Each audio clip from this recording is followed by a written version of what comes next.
ପିଲାମାନେ, ତୁମମାନଙ୍କୁ ଆଜି ମୁଁ ଗୋଟେ କବିତା ଶୁଣେଇବି। କବିତାଟିର ନାଁ ହେଉଛି ଗଛ ଓ କାଠୁରିଆ। ତମେମାନେ ମନ ଦେଇ ଏହାକୁ ଶୁଣିବ ଆଉ ମନେ ରଖିବ, ହେଲା। ଏବେ ଚାଲ କବିତାଟି ଶୁଣିବା। ଥରେ ଗୋଟେ କାଠୁରିଆ ଜଙ୍ଗଲକୁ ଯାଇଛି ଗଛ ହାଣିବାକୁ। କାଠୁରିଆଟି ଗଛ ହାଣିବାକୁ ଗଲାବେଳେ ଜଣେ ସାଧୁ ଲୋକ ଦେଖି ସେ କ'ଣ କହୁଛନ୍ତି ଟିକେ ଶୁଣ ମନ ଦେଇ। ସାଧୁ କହୁଛନ୍ତି, ରହରେ କାଠୁରିଆ ନପାକ ଆଉ ହାଣି, ଶୁଣ କାନ ଡେରି ଥରେ ଏ ଗଛ କାହାଣୀ। ଅର୍ଥାତ୍ ହେ କାଠୁରିଆ, ଗଛ ହାଣିବା ପୂର୍ବରୁ ଟିକେ ରହିଯାଅ ଓ କାନ ଡେରି ଏ ଗଛର କାହାଣୀ ଟିକେ ଶୁଣିନିଅ।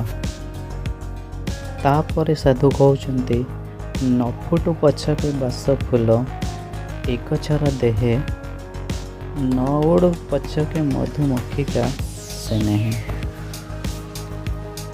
ଅର୍ଥାତ୍ ଏ ଗଛର ଦେହରେ ବାସ୍ନାର ଫୁଲ ନ ଫୁଟୁ କି ମହୁମାଛି ସ୍ନେହରେ ନ ଉଡ଼ୁ, କିନ୍ତୁ ତୁ ଏ ଗଛକୁ ହାଣେନି।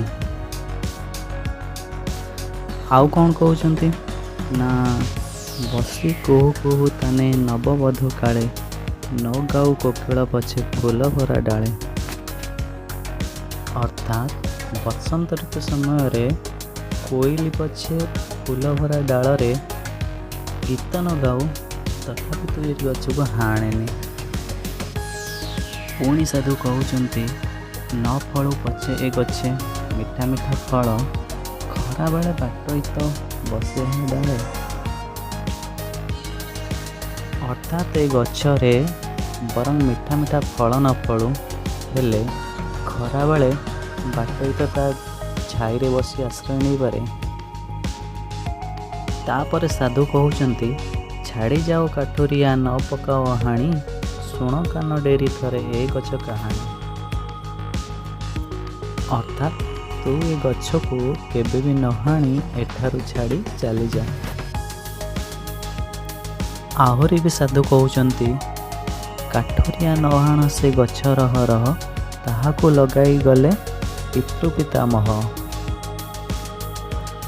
ଅର୍ଥାତ୍ ଏ ଗଛକୁ ପିତୃପୁରୁଷ ଜେଜେ ଓ ଜେଜେବାପା ଲଗାଇଥିଲେ।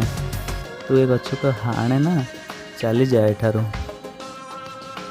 ପୁଣି କହୁଛନ୍ତି, କେତେ ଦୁଃଖ ସୁଖ ସେ ଦେଖିଛି ଆମ୍ଭର, ଆଉ କେତେ ଝିଅ ପୁଅ କେତେ ଜାତ ବିଭାଗର। ତା ଅର୍ଥ ସେ କେତେ ଦୁଃଖ ସୁଖ ଆମର ଦେଖିଛି, ଆଉ କେତେ ପୁଅ ଝିଅ ତାରି କୋଳରେ ବଡ଼ ହେଇଯାଇଛନ୍ତି, ଆଉ କେତେ ବାହାଘର କେତେ ଯାନିଯାତ୍ରା ସବୁ ସେ ଦେଖିଛି। ପୁଣି କହୁଛନ୍ତି, ମନେ ପଡ଼େ ପିଲାଦିନ ଏହାରି ମୂଳରେ, ଖେଳୁଥିଲି ମୁଇଁ ଖେଳ ସାଥୀ ଗହଳରେ।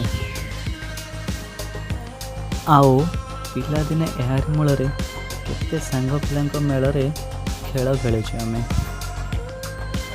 ଆହୁରି ମଧ୍ୟ ସାଧୁ କହୁଛନ୍ତି, କେବେ ବାଲ୍ୟକାଳେ ପୋତି ଧରି ଛାଇ ତଳେ, ପଢ଼ିଥିଲି ବସି ମୁଁ ସକାଳେ ସନ୍ଧ୍ୟା ନିଶ୍ଚଳେ। ଅର୍ଥାତ୍ ଛୋଟବେଳେ ବହି ଧରି ମୁଁ କେତେ ତାରି ମୂଳରେ ସନ୍ଧ୍ୟା ଆଉ ସକାଳେ ବସି ପାଠ ପଢ଼ୁଥିଲି। ପୁଣି ସାଧୁ ଜଣକ କହୁଛନ୍ତି, ପୂର୍ବ ଆକାଶେ ସୂର୍ଯ୍ୟ ଉବେ ଯେବେ, ପ୍ରଭାତରେ ଉଠନ୍ତି ପକ୍ଷୀଏ ରାବି ଏହାରି ଡାଳରେ।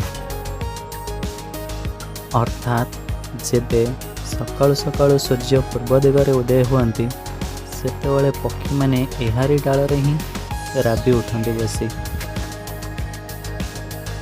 ଆଉ ଶେଷରେ କାଠୁରିଆକୁ ସାଧୁ କହୁଛନ୍ତି, ଯାଅ ଯାଅ କାଠୁରିଆ ଏ ଗଛ ନ ହାଣି, ରଖିବି ଏ ଗଛ ମୁହିଁ ସତ୍ୟ ମୋର ବାଣୀ। ଅର୍ଥାତ୍ ଏ ଗଛକୁ ନ ହାଣି ତମେ ଏଠାରୁ ଚାଲିଯାଅ, ଏ ଗଛ ଏଠାରେ ହିଁ ରହିବ, ସେଇଟା ହିଁ ସତ୍ୟ। କ'ଣ ପିଲାଏ, ଗଛର ଉପକାରିତା ବିଷୟରେ ବୁଝିପାରିଲ ତ?